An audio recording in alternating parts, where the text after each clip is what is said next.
दो बच्चों की पॉलिसी के निफाज के मामले में दिल्ली हाईकोर्ट ने मरकज और लॉ कमीशन को नोटिस जारी किया है। दिल्ली हाईकोर्ट में मफाद आमा की अर्जी दाखिल की गई थी। अर्जी में दरख्वास्त की गई थी कि सरकारी नौकरियों और इमदाद के लिए दो बच्चों का लजूम आयद किया जाए। इस सिलसिले में दिल्ली हाईकोर्ट ने मरकज और लॉ कमीशन से रिपोर्ट तलब की है। हमारे नुमाइंदे सुशील पांडे ने अर्जी गुजार से बातचीत की। पॉलिसी अब दिल्ली हाईकोर्ट ये तय करेगा कि देश भर में जनसंख्या नियंत्रण के लिए क्या दो बच्चों की वैधता को तय किया जाए या ना तय किया जाए। दिल्ली हाईकोर्ट ने केंद्र सरकार और लॉ कमीशन को नोटिस जारी कर जवाब मांगा है। हमारे साथ अश्वनी उपाध्याय हैं जिन्होंने ये याचिका दाखिल की थी। सर, जनसंख्या नियंत्रण को लेकर देश में एक विशेष वर्ग में बवाल मचा हुआ है। आपकी याचिका फिलहाल हाईकोर्ट ने एक्सेप्ट कर ली, केंद्र सरकार से जवाब मांगा, क्या कुछ याचिका थी? देखिए, हमने इस याचिका में अपनी ये कहा है कि देश की 50% प्रॉब्लम्स का जो रूट काज है वो है पॉपुलेशन एक्सपोजर। जल जंगल जमीन की समस्या, रोटी कपड़ा मकान की समस्या, गरीबी की समस्या, बेरोजगारी की समस्या, कुपोषण की समस्या, सड़क पे भीड़, जेल में भीड़, रेल में भीड़, बस में भीड़, हाई कोर्ट सुप्रीम कोर्ट में भीड़, इन सभी समस्याओं का मूल कारण है जनसंख्या विस्फोट। हमारे पास मात्र 2% एग्रीकल्चर लैंड है दुनिया का। हमारे पास मात्र 4% दुनिया का पानी है पीने लायक, लेकिन हमारी जनसंख्या दुनिया की 20% हो चुकी है। और अटल बिहारी वाजपेयी जी ने एक वेंकट चलैया आयोग बनाया था। वेंकट चलैया आयोग आज़ाद भारत का सबसे प्रोमिनेंट कमीशन है। उसमें 11 लोग थे, 4 जज थे, 2 अटॉर्नी जनरल थे, जर्नलिस्ट थे, उसमें एम्बेसडर थे, सांसद थे, सब लोग थे। उस कमीशन ने 31 मार्च 2002 को कहा था कि जनसंख्या नियंत्रण कानून बनना चाहिए। 17 साल बीत गए, लेकिन आज तक वो कानून नहीं बना। इसलिए हमने कहा था कि वो कानून लागू हो। दिल्ली हाईकोर्ट ने केंद्र सरकार और लॉ कमीशन को नोटिस इशू किया है। हमने लॉ कमीशन को भी पार्टी बनाया था। कल को ये ना कोई कहे कि ये लीगल है या इलीगल है, और 4 हफ्ते के अंदर उनको जवाब दाखिल करना है। अगली सुनवाई 3 सितंबर को होगी। सर, बाबा रामदेव ने भी ये बात उठाई थी कि जनसंख्या नियंत्रण होना जरूरी है, लेकिन एक विशेष समुदायों में एक अलग आक्रोश देखने को मिला कि ये असंवैधानिक है। इस प्रकार से कैसे चीजें संभव हो सकती हैं? तो क्या लगता है कि इस पूरी याचिका में कहीं ना कहीं विरोधाभास भी देखने को मिल सकता है आने वाले दिनों में? देखिए, पहली बात तो अगर हमारी याचिका गैर संवैधानिक होती तो आज हाईकोर्ट डिसमिस कर देती, केंद्र सरकार को नोटिस जारी नहीं करता। दूसरी बात मैं कहना चाहूँगा, जो लोग इसको मजहबी चश्मे से देख रहे हैं उनसे मैं रिक्वेस्ट करूंगा, एक बार ईरान जाइए, ईरान में पता कर लीजिए। 1990 में जनसंख्या नियंत्रण कानून लागू हुआ था वहाँ पे। 1990 में उन्होंने 2 चाइल्ड पॉलिसी अडॉप्ट किया था। मुझे लगता है उस समय अगर भारत में हो गया होता तो आज हमारी जनसंख्या 100 करोड़ से कम होती। और वैसे भी ये भारत सेकुलर कंट्री है, ये संविधान से चलता है, न वेद से, न पुराण से, न गीता से, न कुरान से, ये चलेगा केवल संविधान से। तो फिलहाल इस पूरी याचिका पर दिल्ली हाईकोर्ट ने केंद्र सरकार से और लॉ कमीशन से जवाब मांगा है। देखना यह है कि जनसंख्या नियंत्रण जो एक बड़ी समस्या है, उसको लेकर फिलहाल केंद्र सरकार और लॉ कमीशन आने वाले दिनों में अपना क्या कुछ जवाब दिल्ली हाईकोर्ट में दाखिल करता है। कैमरामैन वैभव के साथ सुशील पांडे, न्यूज़ 18 दिल्ली। राहुल गांधी को मनाने की कोशिशें सोशल मीडिया पर भी तेज होती जा रही हैं। कांग्रेस लीडरान राहुल गांधी से इस्तीफा वापस लेने की गुजारिश सोशल मीडिया पर कर रहे हैं। हरियाणा कांग्रेस के सदर अशोक तंवर, गुजरात कांग्रेस के सदर अमित चावड़ा, पंजाब के रुकने असेंबली अमरेंद्र सिंह राजा और बिहार के एमएलसी प्रेमचंद मिश्रा ने ट्वीट करके राहुल गांधी से सदर के ओहदे पर बने रहने की गुजारिश की है। ख्याल रहे कि राहुल गांधी सदर के ओहदे से इस्तीफा देने की पेशकश कर चुके हैं। उसके बाद से कांग्रेस लीडरान उन्हें मुसलसल मनाने की कोशिशों में जुटे हुए हैं। उधर कुछ डीपीसीसी वर्कर्स राहुल गांधी की रिहायशगाह के सामने गैर मुअय्यना मुद्दत की भूख हड़ताल पर बैठे हैं। कांग्रेस सीनियर लीडर राशिद अल्वी ने कहा है कि राहुल गांधी को सदर बने रहना चाहिए और हमें नए सिरे से तैयारी करनी चाहिए। हमारी नुमाइंदा रंजीता ने राशिद अल्वी से बातचीत की। कांग्रेस के वरिष्ठ नेता राशिद अल्वी हमारे साथ है बात करने के लिए। अल्वी जी, कांग्रेस वर्किंग कमेटी की बैठक हुई और राहुल गांधी के इस्तीफे की पेशकश और उसके बाद अलग अलग राज्यों से इस्तीफे की बात आ रही है। कुछ नेता जो है नैतिक जिम्मेदारी लेते हुए इस्तीफा दे रहे हैं। जिस तरह की करारी हार 2019 में कांग्रेस को झेलनी पड़ी, आपको क्या लगता है, क्या इस्तीफे से फिर नए कांग्रेस रिवाइव कर पाएगा? क्या ये वर्किंग कमेटी में राहुल का इस्तीफा ये सब नाटक भर नहीं है? देखिए, बिल्कुल नहीं है। राहुल गांधी एडमेंट हैं इस्तीफे के लिए, वर्किंग कमेटी नहीं मान रही है। राहुल गांधी को कंटिन्यू करना चाहिए। हम हारे हैं, हमारे दिल नहीं हारे हैं, हम हिम्मत नहीं हारे हैं। राहुल गांधी को लीड करना चाहिए पूरे देश की कांग्रेस को रीऑर्गेनाइज करना चाहिए, वर्कर्स को खड़ा करके एक बार फिर लड़ाई के लिए तैयार करना चाहिए। और कांग्रेस का वर्कर लड़ाई लड़ने के लिए तैयार है। राजनीति में कोई भी चीज़ आखिरी नहीं होती है। अगर भारतीय जनता पार्टी 2 एमपीज़ की पार्टी आज 300 एमपीज़ की बन सकती है, तो कांग्रेस पार्टी आज भी 50 से ज़्यादा एमपीज़ हैं, राज्यसभा में 50 से ज़्यादा हैं।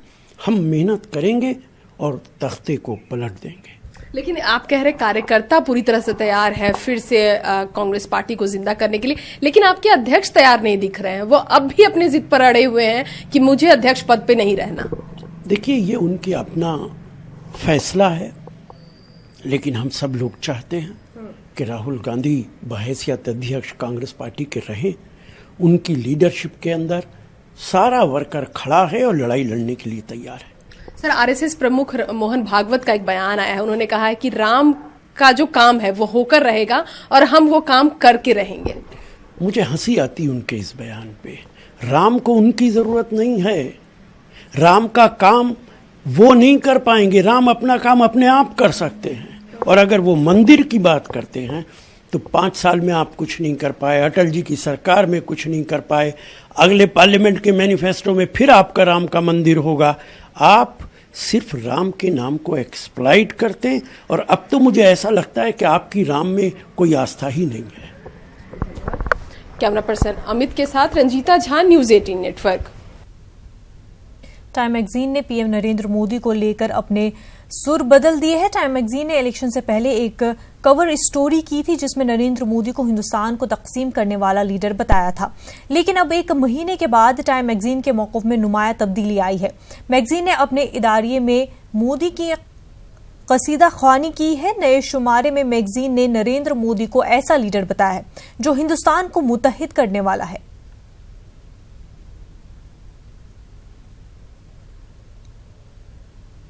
वज़ीर-ए-आज़म नरेंद्र मोदी के कल हलफ बर्दारी है। तैयारियों को हतमी रूप दिया जा रहा है। इस बीच वज़ीर-ए-आज़म के करीबी और बाएतमाद अरुण जेटली ने वज़ीर-ए-आज़म के नाम खत लिखकर सबको हैरान कर दिया है।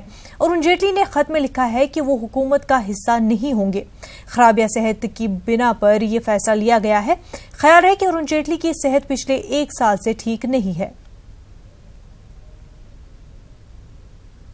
वज़ीर-ए-आज़म नरेंद्र मोदी की हलफबर्दारी तकरीब में इस बार 2014 से कुछ अलग तस्वीरें नजर आएंगी। क्या रहेगा इस बार अलग, देखिए इस रिपोर्ट में।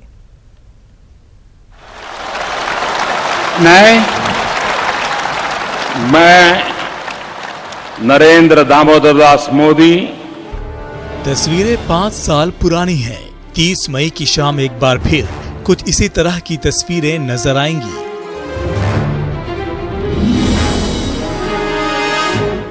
लेकिन 2014 के मुकाबले 2019 में नई तस्वीरों के फ्रेम में बहुत कुछ बदल जाएगा। खासकर बैरूनी ममालिक से आने वाले मेहमानों की कतारें बदल जाएंगी। 30 मई की शाम होने वाली हलफ बर्दारी तकरीब की बात की जाए तो इस प्रोग्राम में इस बार सार्क नहीं, बिम्स्टेक के मेंबर मुल्कों के सरबराहान नजर आएंगे। किर्गिस्तान के सदर और मॉरिशस के पीएम को भी दावत दी गई है। हलफ बर्दारी तकरीब में इस बार पाकिस्तान के पीएम नजर नहीं आएंगे। पिछली बार पाक पीएम नवाज शरीफ को भी हलफ बर्दारी तकरीब में दावत दी गई थी। वज़ीर-ए-आज़म नरेंद्र मोदी की हलफ बर्दारी तकरीब में पाकिस्तान को मदऊ नहीं किया गया है। आपको बता दें कि बिम्स्टेक में हिंदुस्तान के अलावा बांग्लादेश, भूटान, नेपाल, श्रीलंका, म्यांमार और थाईलैंड शामिल है। बिम्स्टेक का हेड ऑफिस ढाका में है। दरअसल पुलवामा अटैक और फिर बालाकोट एयर स्ट्राइक की वजह से पाकिस्तान के साथ हिंदुस्तान के रिश्ते तल्ख हैं और शायद इसी वजह से सार्क की जगह बिम्स्टेक का इंतखाब किया गया है और पाकिस्तान को दावत नहीं दी गई है। Bureau report, news 18 Urdu. कि चुनाव दोबारा से हमारी सोच है, हमारे अध्यक्ष की सोच है कि जनता ने वोट दिए। हम जनता का फैसला है ये ऐसा नहीं है, जनता का फैसला है। जनता ने वोट दिया, पब्लिक ने वोट दिया। ईवीएम में गड़बड़ तो है, ईवीएम में गड़बड़ तो है और राहुल गांधी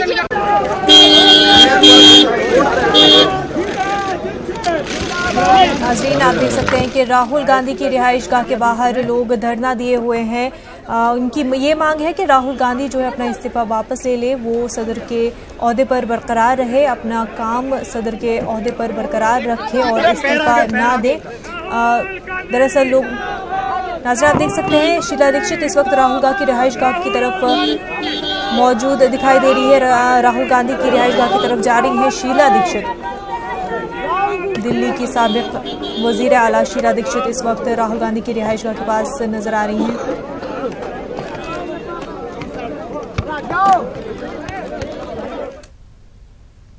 आगे बढ़ते हैं। उत्तर प्रदेश के गोंडा में नौमौलूद बच्चे का नाम नरेंद्र मोदी रखने पर मुस्लिम खातून के पड़ोसी और रिश्तेदारों का ताना सुनना पड़ा, जिसके बाद मुस्लिम खातून ने बच्चे का नाम बदलकर मोहम्मद अल्ताफ आलिम मोदी रख दिया है। हालांकि इस मामले में बताया ये भी जा रहा है कि बच्चे का जन्म 12 मई को ही हुआ था, लेकिन घरवालों ने वाहवाही के लिए उसकी तारीख की पैदाइश 23 मई बताई थी और आम इंतखाबात में नरेंद्र मोदी को मिली कामयाबी के बाद बच्चे का नाम नरेंद्र मोदी रखा। हमारे जब बेटा पैदा हुआ तो मैंने ये सूचना अपने पति को दी, तो उन्होंने कहा, वोट की गिनती हो रही थी उसकी, तो बहुत अच्छे वोट से मोदी जी जीत रहे थे, तो हमारे पति ने कहा कि मेरा एक बेटा पैदा हुआ है, तो उन्होंने कहा क्या नरेंद्र मोदी अपने ही घर पर आए, मोदी आ गए, तो मैंने अपने बेटे का नाम नरेंद्र मोदी रख दिया। इन्होंने अपना प्रार्थना पत्र दिया, शपथ पत्र भी दिया है कि माननीय नरेंद्र मोदी जी का जिस दिन जीत दर्ज हुआ 23 मई को, उस दिन मेरा लड़का पैदा हुआ है और मैं उसका नाम माननीय नरेंद्र मोदी जी के नाम पर रखना चाहती हूँ। मैंने इसको ग्राम पंचायत अधिकारी को दे दिया है, वो अपना मौके पे जांच करके जो भी रिपोर्ट होगा लगाएंगे, फिर ऑर्डर होगा, दर्ज हो जाएगा। क्या परिवार रजिस्टर में उस बच्चे का नाम मोदी जी के नाम पर दर्ज किया जाएगा? अगर आदमी को आपत्ति नहीं है। किसान फेडरेशन ने आंदोलन वापस ले लिया है। किसान फेडरेशन 1 जून से 5 जून के बीच आंदोलन करने वाले थे, लेकिन वजीर आला कमलनाथ से मुलाकात के बाद किसान फेडरेशन ने एहतजाज नहीं करने का फैसला किया है। किसान मजदूर संघ जिन्होंने घोषणा करी थी कि वह आंदोलन पर जा रहे हैं, उनकी चर्चा के बाद अभी उन्होंने घोषणा करी है कि ये आंदोलन ये वापस ले रहे हैं और हमने ये तय किया है कि हम राज्य स्तर की एक समिति बनाएंगे, निराकरण समिति बनाएंगे, जो किसान और सरकार के बीच में समन्वय और क्या उनकी मांगे हैं, क्या उनकी कठिनाइयां हैं, इस पर चर्चा होती रहेगी। एक तरफ जहां किसान फेडरेशन ने अपना आंदोलन वापस ले लिया है, वहीं भारतीय किसान यूनियन का आंदोलन जारी है। ये लोग कर्ज माफी और स्पोर्ट प्राइज के तय करने का मुतालबा कर रहे हैं। कौमी किसान फेडरेशन के बैनर तले किसान 31 मई तक हड़ताल पर रहेंगे। उधर खबर है कि यूनियन के लीडर आज रात 8 बजे तक वजीर आला कमलनाथ से मुलाकात करने वाले हैं। होते ही किसानों का मुद्दा फिर से गर्म हो उठा है। राष्ट्रीय किसान महासंघ के अध्यक्ष शिव कुमार शर्मा जी हमारे साथ मौजूद हैं। सर, क्या समस्याएं किसानों? देखिए, 4 मुद्दे हमारे जो प्रमुख हैं उसके बारे में पूरा देश जानता है। 182 किसान संगठनों ने 4 मुद्दे फाइनल किए हैं बड़े चिंतन के बाद। पहला वही है कि स्वामीनाथन आयोग ने जो रिपोर्ट दी थी कि 1 जनवरी 1907 से किसानों को उसकी फसल की लागत का 1.5 गुना लाभकारी मूल्य दिया जाए। आज शर्म का विषय है कि किसी भी राजनीतिक दल ने उसको अपने मैनिफेस्टो में नहीं रखा है। तो हम वो चाहते हैं किसान को उसकी फसल की लागत का लाभकारी मूल्य मिले, इस नंबर 1। नंबर 2, नहीं मिला है 2007 से, उसके कारण किसान कर्जदार हुआ है। 43% आत्महत्याएं बढ़ी हैं। तो एक बार किसान को ऋण मुक्त किया जाए। कर्जा माफी नहीं चाहते, हमने अपराध नहीं किया है, हमने देश को उत्पादन दिया है। तीसरी मांग हमारी ये है कि फल, दूध और सब्जी पैदा करने वाला बहुत बड़ा वर्ग है किसानों का, उसकी वस्तुओं का भी लागत के आधार पर 1.5 गुना लाभकारी मूल्य तय करते हुए क्रय करने की गारंटी का कानून बनाया जाए। चौथी मांग है कि जो किसान गरीब है, जिसने राष्ट्र को सेवा दी है, उत्पादन दिया है, उसको 60 वर्ष की आयु में पेंशन दी जाए। ये 4 मांगें हमारी हैं। इसमें राज्य सरकार जो चाहे वो कर सकती है, कुछ केंद्र से संबंधित है, वो केंद्र के लिए है। इसके लिए विधानसभा का विशेष सत्र बुलाए जाने की भी जरूरत है। हाँ जी, हमने मांग ये भी की है कि 7 दिन का किसानों के लिए केवल, अब हालात इतने बिगड़ चुके हैं कि 7 दिन का जब तक विशेष सत्र सरकार नहीं बुलाएगी जिसमें केवल खेती किसानी और ग्रामीण विकास की चर्चा हो, तब तक हालात सुधरेंगे नहीं। मंडी अपने आप एक बड़ा विषय है, एग्रीकल्चर बहुत बड़ा विषय है, बिजली की अगर हम बैठक लेते हैं तो 2 दिन लग जाएंगे, बिजली अपने आप में इतना बड़ा करंट मारती है। तो ये बिजली है, सहकारिता है, ये सब बड़े बड़े डिपार्टमेंट हैं, इन सब के लिए विशेष सत्र जब तक नहीं बुलाया जाएगा तब तक हमारा कोई हल होने वाला नहीं। सब कैमरामैन फैजान के साथ अनुराग श्रीवास्तव, न्यूज़ 18 भोपाल। देश के दमुआ में एक खातून पुलिस की शर्मनाक तस्वीर सामने आई है। खातून पुलिस एक बुजुर्ग खातून की डंडे से पिटाई कर रही है। देखिए रिपोर्ट।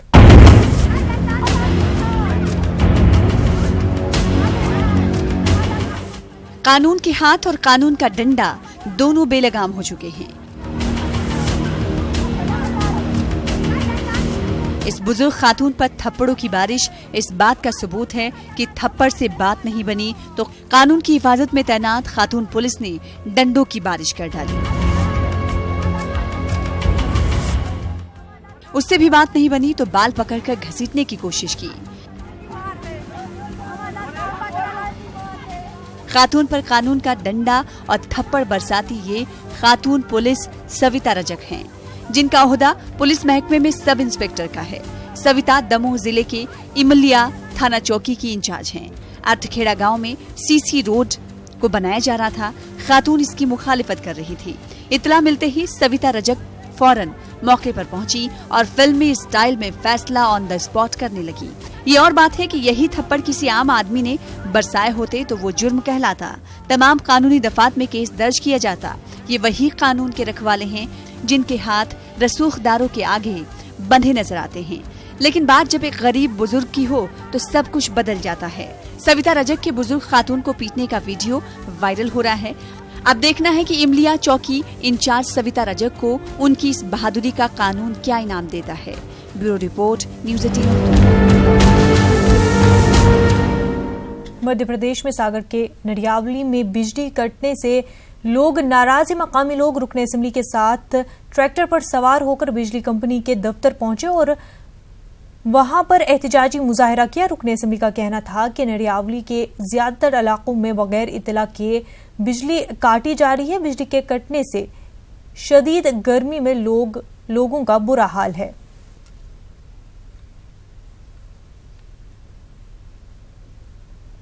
छत्तीसगढ़ में शराबबंदी के दावा करने वाले भूपेश सरकार ने रायपुर में शराब की दुकान खुलने के वक्त में 2 घंटे का इजाफा कर दिया है। छत्तीसगढ़ के आबकारी महकमे की तरफ से वक्त में तब्दीली की गई है। ऐसे में सरकार के कौल और अमल में इख्तिलाफ नजर आता है। अभी एक कहावत चल रही है कि सरकार की देन प्लास्टिक में प्लेन। सरकार को परिवार टूटने की चिंता नहीं है, सरकार को शराब की बोतल टूटने की चिंता है। इसी से जाहिर होता है शराब नीति को लेकर सरकार कितनी गंभीर है। और लगातार सामाजिक संगठन और कमेटी के नाम से लगातार लोगों को गुमराह किया 5 महीनों से।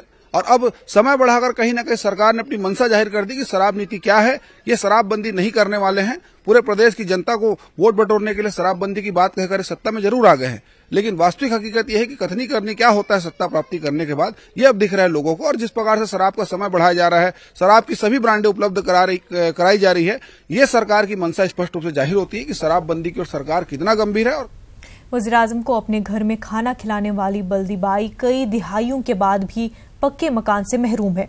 वो आज भी पक्के मकान का ख्वाब देख रही है। देखिए रिपोर्ट।